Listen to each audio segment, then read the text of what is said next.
हामालै समायाखै नोंसोर दानो बाबुमोन नोंसोर थाखाय मोनला जोंनि गोसोफ्रानो गोजोन लाजोबथारबाय नालाय ब्रा बासि बासि गावस्रा मोननो गोनां जोंनिखौबो सेजोबथारबाय सालाफ्रा गिदिर उन्दै सिनाय माला दानि गरम लाइमोनफोरा मैया दाखालि थाबायनो रोंनाय टेपा टेपा टिफुटला आयु हाबा बेसे नायनो फंबायमोननि दुगामारा सोरबायाबा थोलायलांबाय सोमोन्दोआव बिब' जानाय हिनजाव नालाय हिनजावल' जानांसिगौ बिसिनि थाखाय खोनासंलाय आदैमोन फैसा मोसौआ बांद्राय जाबाय बोयै बोयै बोलो होना खोथिया बुखुलायग्रा जाबाय न'ला सोरबा बेसेन गोसा मैगं जाहैनांगौ बोला बखि जानो गोनां जागोन बेखौ नोंसोर मिथिखा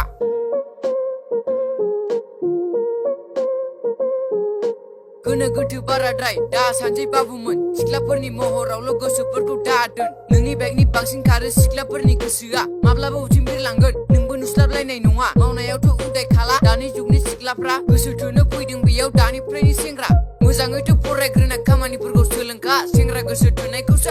आंनि सालिफ्रा सम दंब्रा गोसो थोलायनायनिबो फाग्लिफोरलाय माखौ हौवा जोबनाय बायदि खालामथारो नोंसोरलाय महरखौल' जोंहोनायजों नोंसोर जागोन सानदों नामा जायनो मावनो दांनो रोङा दानो सोलोंनानै लाखा न'ला खारखौ लायनो हायै होसो जागोन हौवाजों मावनो दांनो रोङा सालि होनना थखन लाना